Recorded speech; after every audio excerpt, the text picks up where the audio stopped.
November 1717. The deck beneath your feet tells the story of what just happened here. Through cannon smoke and morning fog, you see him, Edward Teach, Blackbeard. Hemp fuses smoulder in his beard, wreathing his face like he's climbed straight from hell. Your merchant ship is now a tomb. 3 of your crewmates float in the dark water below, men who chose death over whatever comes next. 10 seconds to decide. Join his crew or feed the sharks. You choose to live. This isn't a story about swashbuckling adventure. It's about what that choice cost. How ordinary sailors became willing participants in their own damnation. How victims became villains, one compromise at a time. And how the most brutal man in the Atlantic somehow offered more freedom than civilization itself. A democracy of the damned where even slaves could vote. But every vote happened at gunpoint. If you appreciate history with the propaganda peeled off and the ugly truth exposed, consider subscribing. We publish stories exploring the shadows where history's uncomfortable truths hide. Now take a slow, deep breath. Settle into the darkness. Tonight, we're telling the story of what it really cost to survive under a man who understood that fear was more valuable than gold, and that the only thing more dangerous than his enemies were his friends. You chose to live, and now, on your first night aboard the Queen Anne's Revenge, you're about to learn what that choice will cost. The first thing that hits you is the smell. Below deck on the Queen Anne's Revenge, the air is thick with unwashed bodies, bilge water, and something animal. The smell of 300 desperate men living in a wooden box. Your hammock is strung between 2 of the ship's 40 cannons. You sleep where you fight, and you fight where you sleep. The ship groans constantly. Timber creaks, ropes strain, feet pound overhead. The Queen Anne's Revenge is massive. 300 tons of French engineering stolen and repurposed for terror. You can feel her weight in how she moves through the water, heavy and inevitable as death itself. But it's not the ship that makes your skin crawl, it's the eyes. Every man aboard is watching everyone else. Not with hostility, exactly, but with the careful attention of people who know that allegiances shift as quickly as wind direction. You're fresh meat, and they're trying to figure out what cut you are. Are you tough enough to survive but not so tough you're a threat? Smart enough to be useful but not so smart you'll cause problems? It's a calculation happening behind every glance, and you're failing math you didn't know you were taking. That's when you notice something that doesn't fit. Something that makes you question everything you thought you knew about how ships, how the world, is supposed to work. They're voting, not the officers in their cabin, making decisions that filter down like divine providence. The whole crew, men who wouldn't be allowed to own property back in Charleston, are raising their hands to decide where 300 pirates and 40 cannons will go next. A black man, an actual escaped slave if his scarred back is any indication, is counting the votes. His voice carries the same weight as the quartermaster's. You've stumbled into the world's most violent democracy, and you don't know whether to laugh or scream. Your confusion must show on your face, because someone slides onto the bench beside you. He's about your age, with intelligent eyes and careful movements that speak of someone who's learned to navigate dangerous spaces.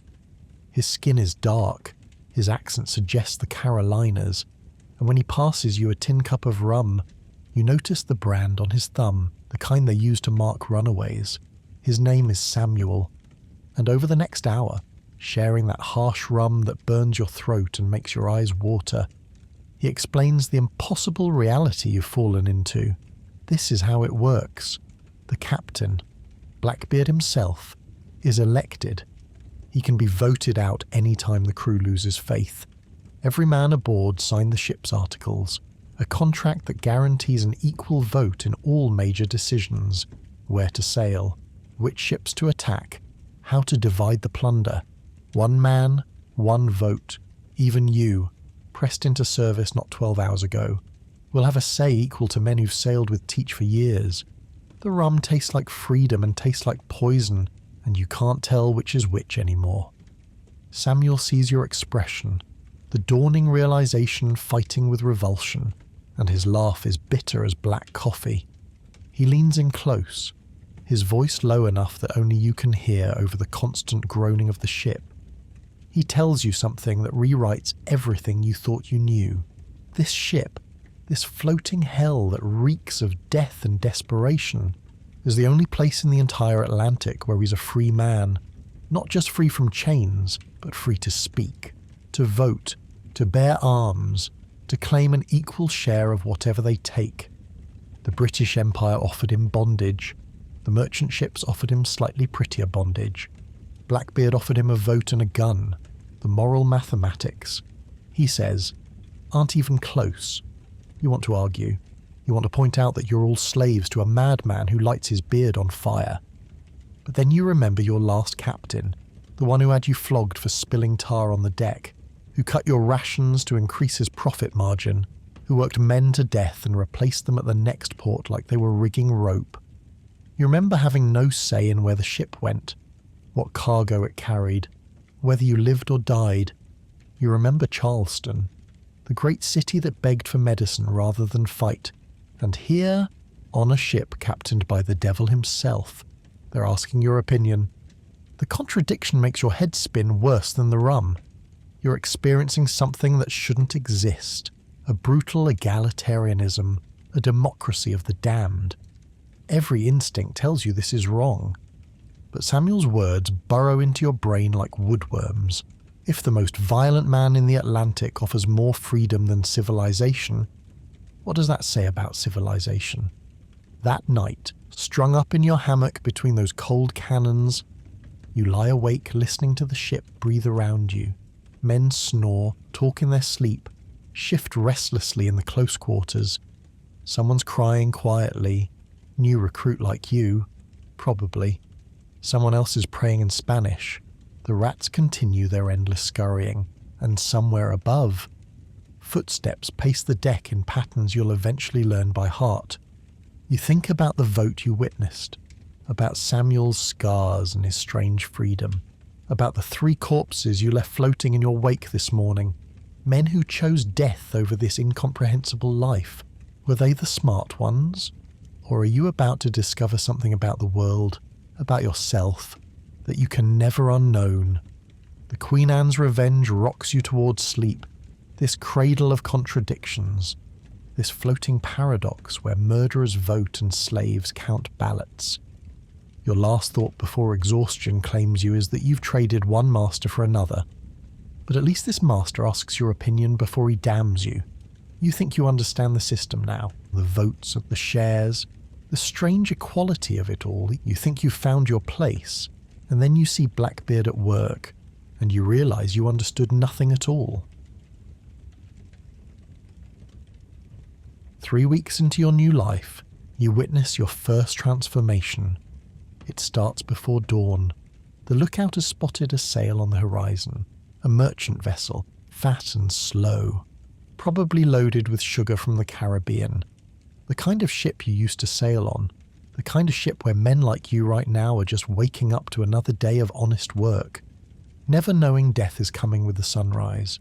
But first, Blackbeard has to become Blackbeard. You watch from your position near the mainmast as the captain emerges from his cabin. In the grey pre-dawn light, Edward Teach looks almost ordinary. A large man with a thick black beard. Yes, but just a man. Then the ritual begins. He calls for his weapons master, who brings out a small wooden box. Inside, coiled like sleeping snakes, are lengths of hemp cord. Slow match, they call it. The same stuff they use to light the cannons. Teach takes these cords with the reverence of a priest handling communion wafers, his massive hands, steady as stone despite the ship's roll, begin braiding them into his beard. The process is meticulous. Each cord is positioned precisely, woven into the thick black hair until his entire face is framed by what looks like a lion's mane of potential fire. He ties them off with small ribbons, an incongruously delicate touch that somehow makes the whole thing more unsettling. Like finding lace on an executioner's hood. Then comes the oil. He works it through his hair and beard until it gleams in the growing light. The smell is overwhelming, some ungodly mixture of bear grease and tar that makes your eyes water from 10 feet away. But it serves a purpose. The oil will make the smoke thicker, more dramatic. Finally, as the sun breaks the horizon and the merchant ship becomes clearly visible, he lights the fuses. The transformation is instant and absolute. The first wisps of smoke curl up around his face like tentacles. Within seconds, his entire head is wreathed in a grey-white cloud that seems to have its own malevolent life. The lit fuses glow like demon eyes scattered through his beard. The smoke doesn't just rise, billows and churns, creating patterns that trick your eye into seeing faces, skulls, the gates of hell itself. But it's his eyes that complete the effect. Through the smoke, they burn with an intensity that makes the fuses look cold. There's intelligence there, and calculation, and something else, a willingness to become whatever monster the moment requires. The crew watches in silence. Even men who've seen this performance a dozen times seem transfixed. You realise with a chill that runs down your spine despite the warming air, this isn't madness. This is theatre. Every detail, from the ribbons to the oil to the timing of the lighting, is designed for maximum psychological impact. Blackbeard raises the black flag. It's just cloth. Black fabric with a skeleton holding an hourglass and a spear pointed at a bleeding heart. But as it unfurls in the morning breeze, it might as well be a death warrant written in wind, because everyone who sails these waters knows what it means. Not just pirates ahead, but these pirates. This captain, the one who makes hell look like home. The merchant ship sees it. You're close enough now to make out figures on their deck, and through the telescope pass down the line. You catch glimpses of faces draining of colour. They know the stories. They've heard about the demon captain who burns his own beard, who once shot his own quartermaster for sport, who leaves no survivors unless they join him. Most of the stories aren't true, but the merchants don't know that. What happens next happens without a shot being fired. The merchant vessel strikes her colours. Just like that, hundreds of thousands of pounds worth of ship and cargo surrendered to a piece of black cloth and some smoking hair. The genius of it hits you like a rum hangover. Blackbeard has weaponized storytelling. He's turned his own myth into the most powerful cannon in the Atlantic. As the crew prepares to board the surrendered vessel, the quartermaster, Israel Hands, a man who looks like he's made entirely of scar tissue and suspicion, approaches you. He's been watching you these past weeks, noting your letters and numbers. Not many pirates can read beyond their own name, and fewer still can do sums. He wants you on the prize crew. Your job: inventory the cargo, check the ship's papers, make sure nothing valuable gets overlooked in the taking. It's a position of trust, or at least what passes for trust among thieves. You should refuse. Every instinct screams that getting good at piracy is a slide down a slope you'll never climb back up. But Israel Hands doesn't really ask. His hand rests on the pistol at his belt, casual as a merchant touching his purse, and his smile doesn't reach those dead fish eyes. So you go. The merchant ship smells like fierce sweat and soiled breeches. Her crew huddles on deck like sheep waiting for slaughter. But the killing doesn't come. That's not Blackbeard's way. Not when they surrender.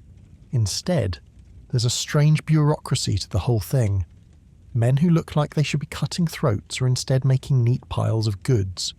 Others are examining the ship's stores with the careful attention of customs inspectors. You find yourself in the captain's cabin with the ship's manifest, doing exactly what you'd have done in your old life, except now you're cataloguing stolen goods instead of legal cargo. Your hand knows this work, and there's something horrifyingly soothing about the familiar scratch of quill on paper, sugar, rum, cotton, indigo, a small chest of silver coins. Nothing spectacular, but enough to make every man on the Queen Anne's Revenge a little richer. You mark it all down in neat columns, and when you present your accounting to Israel Hands, he actually smiles. A real smile this time. The quartermaster claps you on the shoulder, says you've got a good head for the work, says you'll get an extra half share for your service today, on top of your regular cut. The praise hits you in a place you didn't know was hungry for it. When was the last time anyone valued your skills? When did honest work ever pay this well? That night, pockets heavy with more coin than you'd see in 6 months of merchant sailing, you hate yourself for feeling proud. 2 weeks later, everything changes. It's evening, and the successful crew is celebrating in the great cabin. Blackbeard himself is there, matching the men drink for drink. The atmosphere is almost jovial as it gets when everyone's armed and half drunk. You're playing cards with Samuel and a few others, and for a moment, you can almost forget you're on a floating chamber of horrors. Israel Hands is there too, deep in his cups, telling tales of Nassau nights that have the crew roaring. Even Blackbeard is laughing, his massive frame shaking the bench. The quartermaster is mid-gesture, hands spread wide to indicate some presumably impressive anatomical feature when it happens. The laughter dies in Blackbeard's throat like someone cut it with a knife. In the sudden silence, you hear the click of pistols being cocked under the table. 2 distinct clicks. Everyone freezes. Then Blackbeard blows out the candle. Darkness swallows the cabin whole. In that black instant, you hear chairs scraping, men diving for cover, someone whimpering a prayer. Then comes the explosion. 2 shots fired simultaneously. Muzzle flashes lighting the room like lightning. The sulphur smell of gunpowder mixes with the stench of fear. Someone relights the candle with shaking hands. Israel Hands goes down with a cry that cuts through the rum-soaked air. The shot has found its mark. His leg crumples beneath him, and you know immediately he'll never walk the same again. Blackbeard sits exactly where he was, pistol smoking in his hands, calm as a man who just swatted a fly. Someone, not you, you're too smart to speak, asks why. The captain's response comes easy as breathing. If he doesn't kill one of them now and then, they'll forget who he is. The words hang in the air like smoke from the guns. You look around the cabin at faces gone pale, at hands that have unconsciously moved to weapons, at eyes that are calculating new mathematics of survival. In one sentence, Blackbeard has reminded every man aboard that democracy is an illusion, that votes are theatre, that there's only one real power on this ship and it speaks through pistol balls and arbitrary violence. Israel Hands is still screaming. Someone, Samuel, because of course it's Samuel, the only one with enough humanity left to help, starts trying to stop the bleeding. The rest of you sit frozen, understanding flooding through you like ice water. The praise you'd felt for your work curdles into poison. Israel Hands valued your skills, and look where it got him. Being useful makes you visible. Being visible makes you a target. The democracy you'd started to believe in is just another performance, and every vote happens in the shadow of those smoking pistols. You help carry Israel Hands to his hammock, his weight heavy and his curses turning to whimpers as the shock wears off and reality sets in. As you lay him down, he grabs your wrist with surprising strength. His eyes, dilated with agony and rum, bore into yours. He doesn't say anything. He doesn't have to. You both know the lesson here. Trust no one. Excel at nothing. Be useful enough to survive, but never so useful you're noticed. The democracy was a lie. The Brotherhood was performance. And now, watching Blackbeard hold an entire colonial city hostage, you're about to discover that the terror you helped create is built on the most pathetic foundation. May 1718. The word comes down from Blackbeard himself. They're going to take Charleston. Not raid it, not attack it. Take it, hold it, make the 4th largest city in colonial America bend its knee to pirates. The audacity of it makes your head spin. This isn't hitting a merchant ship and running. This is declaring war on civilization itself. The plan, when you hear it, seems like madness, but as you've learned, Blackbeard's madness always has method. He's going to blockade the harbour, stop every ship going in or out, take hostages from the wealthy passengers, and then demand, what? Gold? The city's treasury? The governor's head? You'll find out soon enough. The Queen Anne's Revenge leads a flotilla of 4 ships into position off Charleston Harbour. 400 men and enough cannons to level half the city if it comes to that. From the deck, you can see the church spires, the neat rows of houses, the fort that's supposed to protect them from exactly this sort of thing. The fort stays quiet. They know what those black flags mean. For 6 days, you help execute the most brazen act of piracy in the colony's history. Every ship that tries to enter or leave the harbour is taken. The routine becomes mechanical. Black flag up, cannon fired across the bow if they're slow to stop. Board and strip them of everything valuable. But it's the passenger ships that matter, because Blackbeard isn't after cargo this time. He's after leverage. The prizes pile up, 8 vessels in total. Their crews and passengers transferred to your ships like cattle to market. Most are ordinary travellers, but then you strike gold, or what should be gold. The ship Crowley, bound for London, carries exactly the kind of passengers Blackbeard was hunting for. Samuel Wragg steps onto your deck like a man walking to his own execution. He's a member of the South Carolina Executive Council, one of the most powerful men in the colony, and he knows exactly how valuable and vulnerable that makes him. His 4-year-old son clings to his leg, too young to understand why his father's hands are shaking. You're assigned to guard duty, watching over the hostages crammed into the hold. The smell down there is overwhelming. Fear sweat and vomit and the particular stench of wealthy people discovering what it's like to be cargo.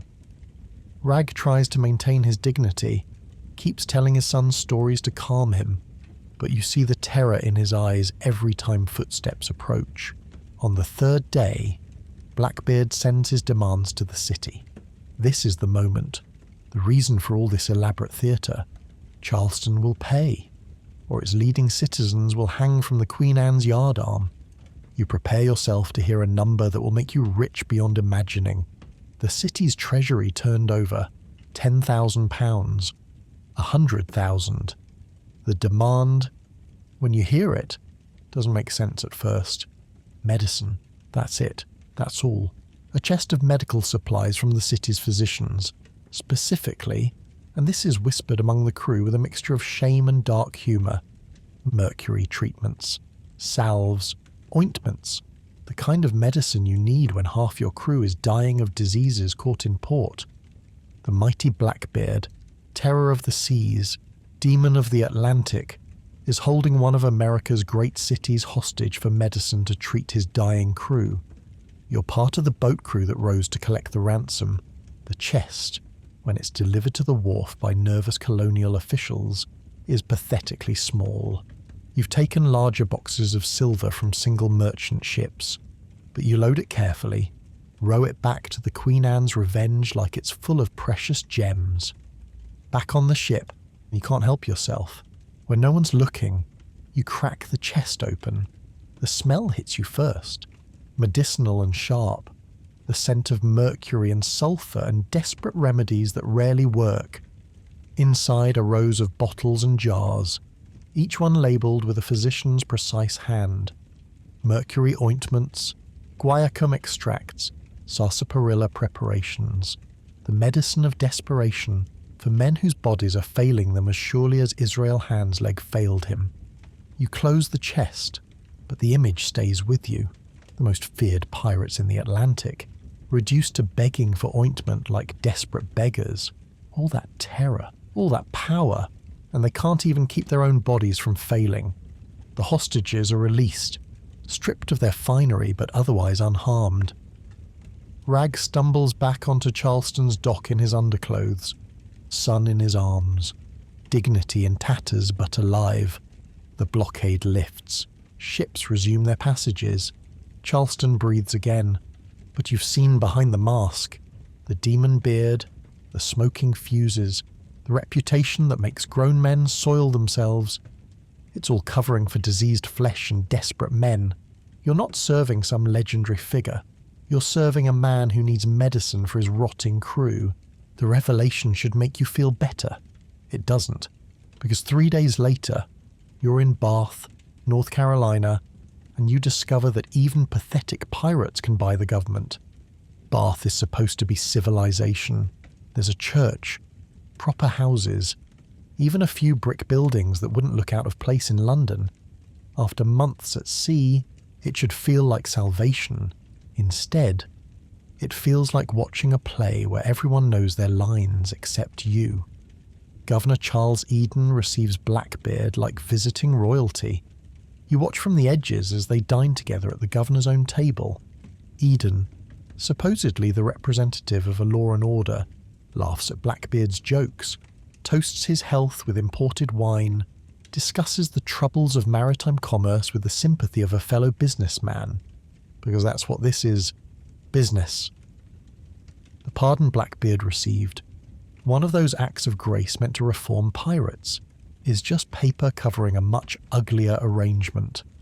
Ships taken at sea become salvage in Eden's Vice-Admiralty court. Stolen goods become unclaimed cargo in the official records. Gold changes hands in ways that never quite make it into the colony's books. You're there when Blackbeard marries. Again, his 14th wife, if the crew's gossip is true, though this one's different. She's barely of age, daughter of a local planter, and Governor Eden himself performs the ceremony. The young woman, Mary Ormond is her name, looks uncertain in her wedding dress, her smile frozen while her parents count the gold Blackbeard's given them for the privilege. That night, while the wedding feast continues at the governor's house, you help unload cargo from the Queen Anne's Revenge into a warehouse. The building belongs to Tobias Knight, Eden's secretary and the colony's collector of customs. He's there personally to oversee the operation, making sure the right goods go to the right places. No record, of course, nothing written down, just the colony's chief law enforcement official helping pirates fence their stolen property. Knight catches you staring and smiles. It's the smile of a man who knows exactly what you're thinking and doesn't care. He asks if you have a problem with the arrangement. You say no. What else can you say? You're neck deep in this corruption now. Just another cog in the machine that turns blood into gold into respectability. But the real transformation happens when you see how the good citizens of Bath treat your crew. The same men who would hang pirates elsewhere are buying them drinks here. Merchants who should fear for their ships are instead negotiating prices for stolen goods. Even the church minister nods politely when you pass. Samuel finds you one evening, sitting on the dock and trying to make sense of it all. He's drunk, not unusual these days, and philosophical in the way that rum makes clever men. He asks if you're still looking for that clean, moral world to escape to, because if you are, you should stop. There isn't one. The governor takes bribes, the customs collector fences stolen goods, the minister takes pirate gold in his collection plate. The whole system, from top to bottom, is rotten as a tooth. The only difference between the pirates and the politicians is that the pirates are honest about being thieves. You want to argue, but then you remember Charleston, the great and powerful Samuel Wragg, reduced to shivering in his small clothes while pirates laughed. The mighty fort that did nothing, the civilized city that surrendered for a medicine chest. Where's the moral high ground in that? 2 weeks later, your worst suspicions are confirmed in the most spectacular way possible. The Queen Anne's Revenge runs aground at Beaufort Inlet. At first, it seems like a simple accident. The channels here are tricky, shifting sandbars that can grab a ship's keel without warning, but you're on watch when it happens, and what you see makes your blood run cold. Blackbeard is at the helm himself, Israel hands, crippled, bitter, but still the best pilot on the ship is right beside him, calling out the depths.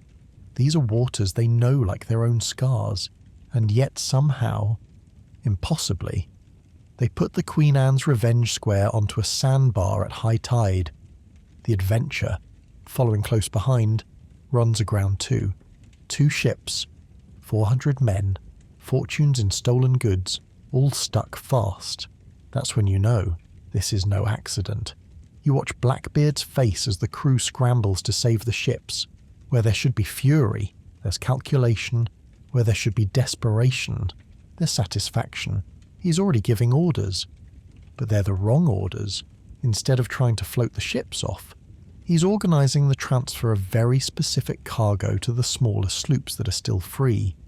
The best gunpowder, the medical supplies, the hardest currency, his personal effects, all moving to the Revenge and the small Spanish sloop. Room for maybe 40 men total, when there are 400 on the beach. Samuel grabs your arm so hard it hurts. His eyes are wide with a terrible understanding that's just dawning. Blackbeard is downsizing, dissolving the company, and most of you, are being left behind to hang. The selection process is brutal in its simplicity. Blackbeard walks among the crew like a farmer culling livestock. A nod here means salvation. Silence means abandonment. You watch him pass by men who've sailed with him for years. Men who've killed for him, bled for him, helped build his legend. Their confusion turns to rage, turns to desperation as they realise what's happening. He stops in front of you. Those eyes, the same ones that burn through the smoke and brimstone. Study you like you're a ledger he's balancing. You've been useful. Not too useful. Visible but not memorable. A good little cog in his machine. He nods. The relief that floods through you is immediately poisoned by shame, because Samuel, standing right next to you, gets nothing, not a look, not a word. Your friend, the man who explained this world to you, who kept you sane these months, is being left to die. You could speak up, could refuse your place, could stand with your friend. You don't. You board the sloop with the chosen few, trying not to look at the faces of those left behind. 350 men marooned on a glorified sandbar with no food, no water, and no hope except that maybe the authorities will be too lazy to hang them all. As the sloop pulls away, you hear them shouting, cursing. Some are trying to swim after you. One man, you recognise him as the gunner who taught you how to load the cannons, screams that Blackbeard will burn in hell for this. Blackbeard laughs, says he's already been there, says it was cooler than Carolina in summer, but you're not laughing, because you've just learned the final lesson of pirate democracy. Every vote was a lie, every share was conditional, every brotherhood was temporary, and when the devil decides to downsize, loyalty counts for nothing. Samuel is still standing on that beach when you lose sight of it. He doesn't wave, doesn't curse, just watches, and you know that if you survive this, when you survive this, because you've gotten very good at surviving, his eyes will follow you forever. The democracy was a performance, the terror was a brand, and every man who believed in either is standing on that sandbar, waiting for the noose, but you're sailing away with the devil, because you've learned his lessons well, too well. November 22nd, 1718, Ocracoke Inlet. You wake to the sound of timber groaning in ways that timber shouldn't groan. The sloop rocks violently, and for a moment you think you're back on the Queen Anne's Revenge, running aground on another convenient sandbar. But no, this is different. This is the sound of a ship preparing for violence. Through the morning mist, you can make out two sloops sliding through the channel like sharks. No colours flying, but they move with the purposeful coordination of the naval vessels. After months of piracy, you've learned to read the water like scripture, and these ships are writing death sentences with their wakes. Blackbeard sees them too. He's on deck in nothing but breeches and pistol belt, magnificent and terrible in the grey dawn light. 20 men cluster around him, all that's left of the 400 who once made the Atlantic tremble. 20 men, one sloop, and enough accumulated sin to drag them all to hell. But the captain is smiling, actually smiling, like he's been waiting for this moment his whole life. The lead sloop calls out across the water. The voice carries the clipped tones of a Royal Navy officer, promising quarter if you surrender. Lieutenant Robert Maynard, he names himself, here on the authority of Governor Spotswood of Virginia. Blackbeard's response is a string of curses that could peel paint from a hull. He raises a cup of rum, drinks deep, and roars across the water that he'll give no quarter and expects none. Damnation, he calls it. Damnation to Maynard and all his men. Then he cuts the anchor cable with one swing of his cutlass. No time for raising it proper, and the dance begins. You scramble to your station as the sloop lurches into motion. Blackbeard knows these waters like a lover's body. Every sandbar and channel memorized. He leads Maynard's sloops into the shallows, watching with satisfaction as their deeper draughts betray them. Both Royal Navy vessels grind onto sandbars, stuck fast as butterflies pinned to board. This is the moment. Blackbeard wheels the sloop around, brings the guns to bear, and unleashes hell. The broadside is devastating. Not just round shot, but everything the gunners can cram down the barrels, scrap metal and debris that will clear a deck in seconds. You see the devastation through the smoke. Maynard's deck swept clean, men falling, the cost of the broadside written in chaos. One sloop is completely disabled, her crew decimated. Victory. It should be victory. One ship destroyed, the other wounded and grounded. Any sensible pirate would run now, use this bloodied nose to escape into the maze of inlets and sounds that honeycomb the Carolina coast. But Blackbeard isn't sensible, never has been. That's what made him Blackbeard. He orders the sloop alongside Maynard's wounded vessel. As you help prepare the boarding lines, you notice something wrong. The enemy deck is too quiet and too empty. You've cleared enough ships to know what a beaten crew looks like, and this isn't it. There should be more bodies, more movement, more anything. The thought comes just as Blackbeard leads the boarding party over the rail. This is theatre against theatre, performance against performance, and somehow, Maynard has read the same script. You should shout a warning, should grab someone, anyone, and tell them it's a trap, but Israel Hands taught you well that day in the cabin. Be useful enough to survive, but never so useful you're noticed. So you hang back. Let others surge forward. Let others be heroes. Blackbeard lands on Maynard's deck like Judgment Day. Hemp fuses smoking in his beard. Pistols in both hands. Roaring damnation and doom. Behind him pour your crewmates. Desperate men made more desperate by cornering. Fighting for the only life they know. That's when Maynard springs his trap. The hatches burst open and armed sailors explode onto the deck like ants from a kicked hill. The decimated crew was hiding below, waiting, listening to their comrades die topside to sell the deception. Now they outnumber the pirates 2-1, and they're not interested in prisoners. The deck becomes chaos incarnate. The final battle is pure desperation. You've seen violence, been part of it. But this is different. The cornered rat desperation of men who know the noose waits for survivors. Cutlass against cutlass in space too small to swing properly. Pistols fired at point-blank range. Men fighting with whatever they can in the madness. Through the smoke and screams. You see Blackbeard fighting like the demon everyone believes him to be. A pistol ball catches him in the shoulder. He doesn't even stagger. Another in the chest. He keeps swinging. He's taken 5 bullets already, but he won't fall. Maynard himself faces the monster, and their duel is everything the stories will claim. Cutlass meets cutlass with strikes that could split timber. Blackbeard's blow shatters Maynard's blade, snapping the steel like dried wood. The pirate raises his weapon for the killing stroke. A Highland sailor strikes true. The wound is mortal, anyone can see that, but the captain doesn't fall. He turns on his attacker with fury that transcends flesh. It takes a boarding pike to the chest to slow him. And even then he grabs the shaft, trying to reach his killer. 25 wounds. That's what they'll count later. 25 separate violations of flesh, and he takes them all standing. Only when Maynard's pistol finds his brain does Edward Teach finally stop being Blackbeard and start being dead. He falls like a great tree, and the battle dies with him. You're still alive, Somehow, you stayed small, stayed quiet, defended yourself when cornered but never pushed forward, never played hero. There's blood on your blade. Whose? You don't know.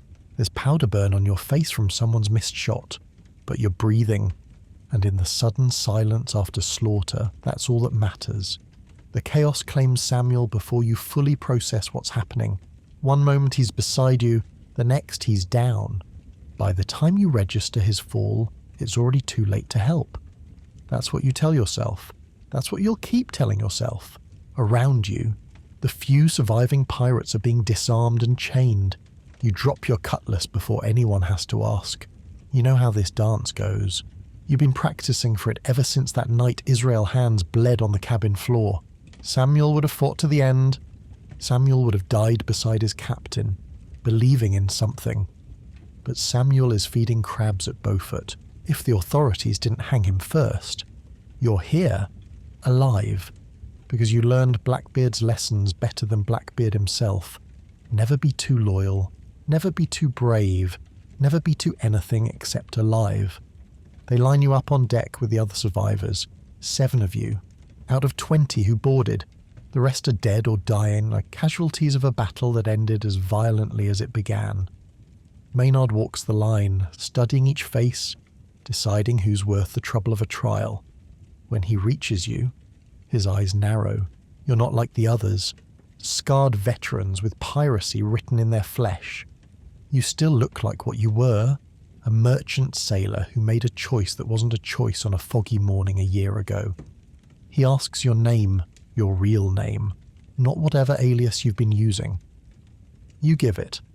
No point in lies now. He asks how long you've been with Teach. You tell him, since last November. Pressed into service off the Carolina coast. The words come easy because they're mostly true. You leave out the parts about becoming good at piracy, about the pride you felt counting stolen cargo, about choosing survival over friendship on a Beaufort sandbar. Maynard nods, says you'll have your chance to prove it at trial, says cooperation might mean the difference between hanging and transportation. The calculation in his eyes is familiar. It's the same arithmetic Blackbeard used when choosing who lived and who stayed behind. Different uniform, same mathematics. The voyage back to Virginia takes 3 days with Blackbeard's severed head displayed on the bowsprit as proof of victory. You spend those days preparing your final performance, because that's what survival is. One performance after another, each one tailored to its audience. Williamsburg's jail is a different kind of hell from the Queen Anne's Revenge. Stone and iron instead of wood and rope, but the same stink of desperate men in close quarters. 3 months to sit in the dark and prepare your lines. The trial, when it comes, is theatre as elaborate as any of Blackbeard's performances. March 12th, 1719. The courtroom packed with spectators come to see real pirates in the flesh. One by one, your fellow prisoners are tried. Most claim they were forced men. The court doesn't believe them, but you have something they don't. Names, dates, details about Governor Eden's corruption, Tobias Knight's warehouse, the whole rotten system that made Blackbeard possible. You gathered it all without meaning to, just by keeping your eyes open and your mouth shut. Now it's currency, and you're ready to spend it. When they call you to testify, you give the performance of your life. Yes, you were forced. But once aboard, you positioned yourself to gather intelligence, hoping for eventual escape. Every crime you participated in becomes reconnaissance. Every skill you developed becomes survival necessity. Then you name names, the corrupt officials who made piracy profitable, the merchants who bought stolen goods. You paint a picture of systemic corruption that makes the pirates look like symptoms rather than the disease. The judges lean forward, the prosecutor takes notes. You can see the calculations. Is this testimony worth more than your neck? Israel Hands testifies too, dragged in on his ruined leg to confirm parts of your story. He's already made his deal, bought his life with words. When he passes your bench after testimony, he gives you a look that's part respect, part disgust. You both know what you're doing. You're both doing it anyway. The verdict comes down like divine judgment. 13 men guilty, sentenced to hang, 2 acquitted. Samuel Odell, who really was just in the wrong place. And you, your cooperation noted, your intelligence valuable, your life spared. They hang them along the road to the James River that very afternoon. Gibbets spaced every half mile like grim punctuation marks.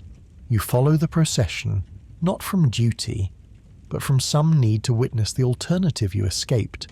At the 3rd gibbet, you recognize Thomas Miller, who taught you to tie proper knots your first week aboard. He sees you in the crowd, no anger in his eyes, just understanding. He knows why you're walking free and he's climbing the scaffold. Same choice you've been making all along. Survival first, everything else second. The drop is clean, small mercy. By sunset, 13 gibbets mark the road from Williamsburg to the water. Virginia's answer to Blackbeard's theatre. Different performance. Same message. Cross the crown and suffer. You stand there as darkness falls, watching the shadows dance, thinking about choices. You chose to live when Blackbeard gave you 10 seconds to decide. You chose to be useful when Israel Hands needed a clerk. You chose silence when Blackbeard shot your mentor. You chose yourself when he marooned your friend. You chose cooperation when Maynard offered it. Every choice carved away another piece of who you were, until what's left is just the parts that survive. You're free now, technically. Pardoned, cleared, but you'll never be clean. The salt spray will always smell like blood. Every Democratic vote will remind you of Blackbeard's pistols. Every government official will wear Eden's corrupt smile. They say Blackbeard's ghost haunts Ocracoke Inlet, swimming eternally around his ship, looking for his head. But you know better. The real ghosts are the living. Men like you and Israel Hands, who survived by becoming exactly what they fought against. Opportunists, betrayers, survivors. You leave Williamsburg that night with a purse of coins, payment for your testimony, and clothes that don't smell like jail. Where you'll go, you don't know. Maybe north, where no one knows your face. Maybe back to sea, where your skills still have value. One thing you know, you'll never speak of this again, not the truth of it. If anyone asks, you'll tell them the story they want to hear. How you were forced, how you resisted, how justice prevailed. You'll leave out the parts about pride and friendship and the terrible freedom of sailing under a black flag. But late at night, when sleep won't come, you'll remember it all. The smoke-wreathing Blackbeard's face, the weight of stolen gold, Samuel standing on that Beaufort beach, the way 13 bodies look stretched out along a Virginia road. And you'll remember the most important lesson Blackbeard taught you. Though he never spoke it aloud, we're all pirates in the end. Some fly black flags, some fly government colours, some fly merchant standards, but everyone's taking what they can, while they can, from whoever's weak enough to let them. The only difference is the quality of the performance. So rest now, in the quiet hours where the past can't quite reach you. Let the sounds of the modern world, so different from creaking timber and cannon fire, carry you toward whatever dreams await. You survived, which is more than most can say who sailed those waters. You paid the price in coin that can never be counted. Integrity, friendship, pieces of your soul parceled out for one more day above ground. But you survived. Somewhere out there, Blackbeard's head still grins from its spike above Hampton's waters, teaching its eternal lesson about the price of defiance. The 13 bodies have long since rotted away from their Virginia gibbets, but their shadows still dance when the light hits just right.